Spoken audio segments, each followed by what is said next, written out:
Welcome to this Java Basics tutorial for beginners. In this session, we will learn variables, data types, and operators in a very simple and easy to understand manner. Let's begin. A variable in Java is like a container that stores data. For example, when we write int age equals 20, the word age acts as a container that holds the value 20. Variables are essential because they help us store information, reuse values, perform calculations, and accept user input. Java has two categories of data types, primitive and non-primitive. In this lesson, we focus on primitive data types. Java has 8 primitive data types: byte, short, int, long, float, double, char, and boolean. Each of these helps store different types of values. Integer types store whole numbers. For example, int age equals 18 stores the value 18. Likewise, long population equals 14000 stores a very large number like the population of a country. Floating point types store decimal values. For instance, float price equals 99.5 f and double salary equals 45,000.75 are used for decimal values. Boolean stores true or false values, like boolean is passed equals true. Char stores a single character, such as char grade equals A.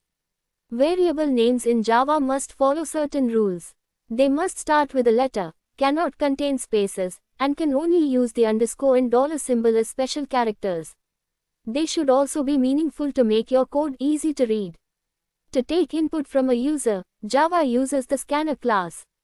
For example, scanner sc equals new scanner, system.in, int age equals sc, nextInt. This allows users to type values like age or marks from the keyboard.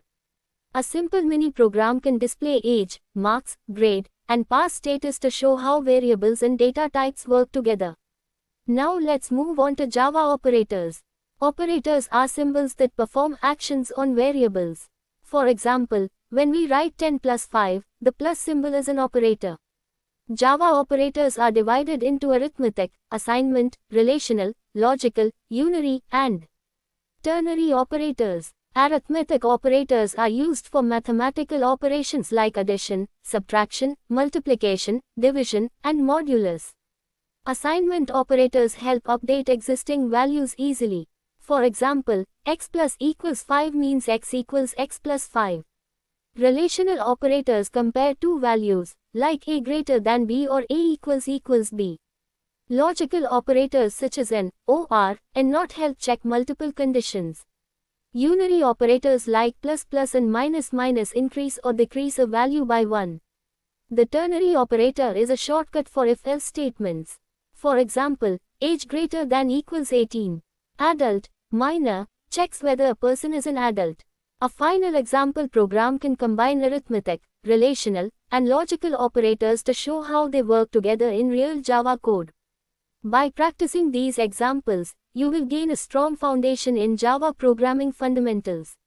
This completes our simple explanation of variables, data types, and operators in Java.